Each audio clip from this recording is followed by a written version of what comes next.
Donald Trump's return to the White House may be about to ignite the biggest trade war of our era.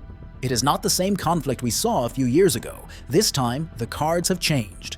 China, a nation that in 2017 seemed dependent on American markets, now appears more prepared, more aggressive, and above all, determined to counter any attempt to weaken it. And we are not just talking about tariffs. We are witnessing a geopolitical game where every move has global economic repercussions. From restrictions on strategic minerals like gallium and germanium to new trade alliances in the global south, China has been adjusting its strategy to minimize its vulnerability to a Trump willing to impose 60% tariffs on all its imports. But here's the most alarming part. It's not just China that's reacting. Mexico, a key US trade ally, is also preparing for a showdown that could shake the economic stability of all of North America. But why should we be worried? Because this new era of trade tensions will not only affect governments and corporations, the repercussions will directly impact the prices of technology products, electric vehicles, and food.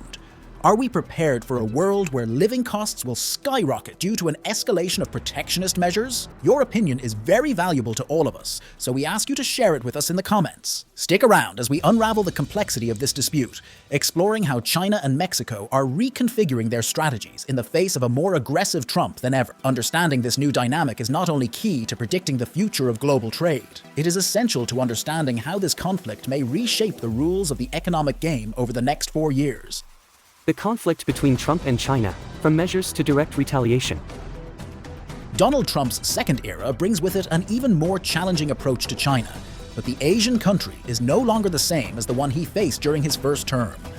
Today, China has significantly strengthened its ability to resist economic sanctions, technological restrictions, and tariffs, presenting a much more complex outlook for the United States. As Scott Kennedy, a China expert at the Center for Strategic and International Studies in Washington, told the New York Times, China has more leverage than it did the first time. According to Kennedy, China has a range of tools to counterattack and hurt the US economy if it believes Trump is willing to unleash an open economic war. This time, the playing field appears to be much more even. On the one hand, Trump could moderate his tariff threats if he concludes that such measures would also hurt the US economy. Economists warn that widespread import taxes would raise consumer prices and make it harder for domestic manufacturers that rely on imported components to perform. However, if Trump decides to push ahead with his agenda, the impact on Chinese industry would also be considerable. According to Larry Hu, chief China economist at financial group Macquarie, the Asian country's exports could plummet by as much as 8% in a single year, which would shave about 2% off its annual economic growth. Moreover, if Trump extends the restrictions to include products made by Chinese companies in countries such as Mexico, the repercussions would be even more severe. Faced with this scenario, China has not only adopted a preventive stance, but has also begun to use its influence over key resources as a tool of pressure. Restrictions on the export of essential elements such as gallium and germanium have generated concern in international markets, since these materials are essential for the United States' technological and military industries. On the other hand, the Asian country has strengthened its strategic alliances through the BRICS and has significantly increased its trade in local currencies.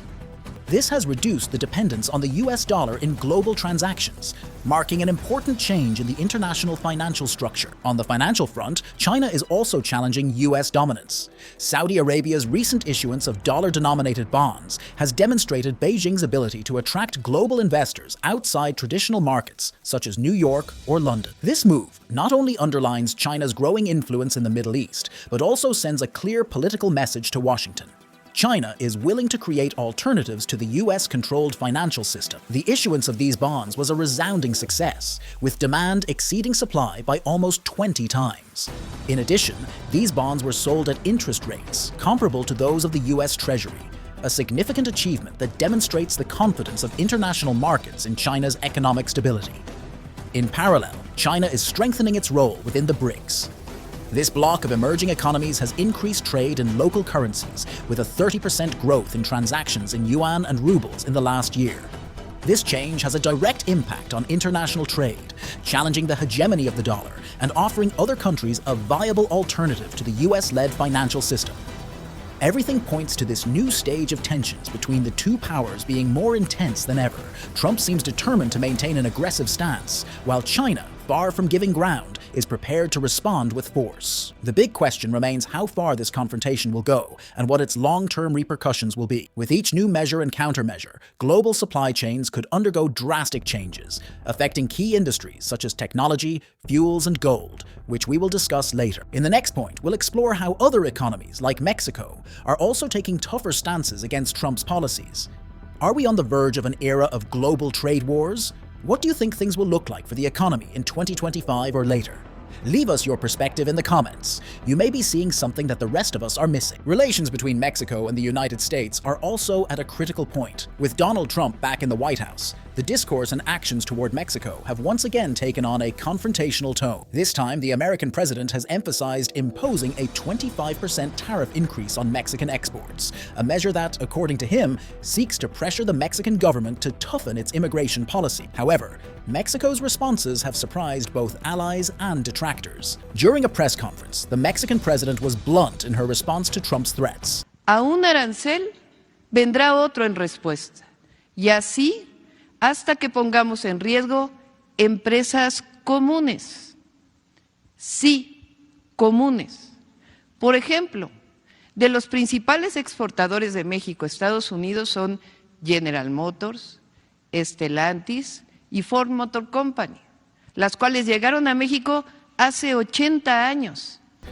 Mexico will not give in to blackmail or accept policies that threaten our sovereignty. We are open to dialogue, but we will not negotiate under pressure. These statements mark a radical change compared to the more diplomatic stance adopted by previous governments towards the United States. Mexico's economy minister, Marcelo Ebrard, also spoke out strongly. In a recent interview, he said, "A tariff increase will not only hurt Mexico, but also American consumers and businesses. We are ready to take reciprocal measures, including restrictions on the import of key agricultural goods from the United States." These words not only reflect a firmer position, but also send a clear message. Mexico is willing to defend its interests and will not allow Washington's threats to pass unnoticed. What makes this situation even more interesting is how Mexico has worked in recent years to reduce its dependence on the United States. According to official data, about 80% of Mexican exports are still destined for the US market.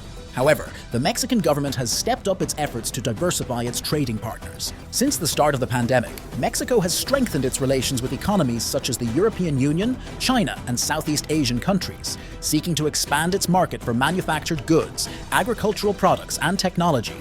In addition, within the framework of the United States-Mexico-Canada Agreement, USMCA, Mexico has managed to establish clauses that limit unilateral actions by any of the three countries, which could act as a brake on Trump's intentions.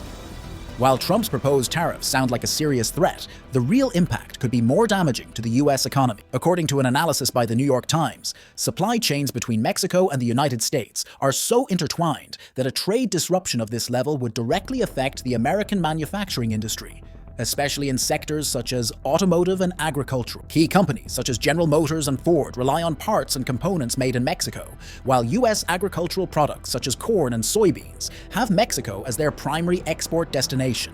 This makes any tariff measures a double-edged sword that could significantly harm both economies. Trump has justified these measures as part of his strategy to reduce migration to the United States, arguing that Mexico is not doing enough to stop the flow of migrants. However, the Mexican president not only rejected these accusations, but also highlighted the efforts of the Mexican government in this matter. Mexico has been a key ally in migration management. We have deployed significant resources on our borders to ensure orderly and humane transit. The threats of tariffs are a setback in a relationship that should be based on cooperation, she said during a recent interview. The Mexican government has also begun exploring more aggressive measures to counter Trump's threats. Sources close to the economy ministry have said that Mexico is considering imposing restrictions on imports of technological goods and machinery from the United States, as well as raising tariffs on key agricultural products. In addition, Mexico has increased its investment in port and logistics infrastructure, seeking to consolidate its position as a key trade center in Latin America and reduce its dependence on land trade with the United States. Tensions between Mexico and the United States are just one more piece of the global puzzle. With Trump more determined to impose his protectionist agenda and China also hardening its stance, the world seems to be entering a new era of trade wars. The big question is, how far will Mexico go in this confrontation? And more importantly, how will this dynamic affect the global economy? From this whole panorama of tensions, another key factor to consider arises, and if we know how to take advantage of it, it can benefit us or help us protect our assets. Yes, I am talking about gold. What will happen to its price in 2025? How will geopolitics and central banks impact this market again? In the video that we show you on screen, Ray Dalio warns about the consequences of not having gold in investment portfolios, and we also provide a fairly complete analysis. Come watch the video that will help you prepare for a 2025 that promises to be very turbulent, and gold is the refuge par excellence. We create these reports on economics, finance, and other current topics to offer you a perspective that reinforces your analysis. Give the video a like if this information is useful to you. It is the only way to know that our work provides you with the value we want to give you. And you can support us by subscribing to the channel for free, comment on the video and share your opinion in the comments. Something so small for you is very valuable for the channel.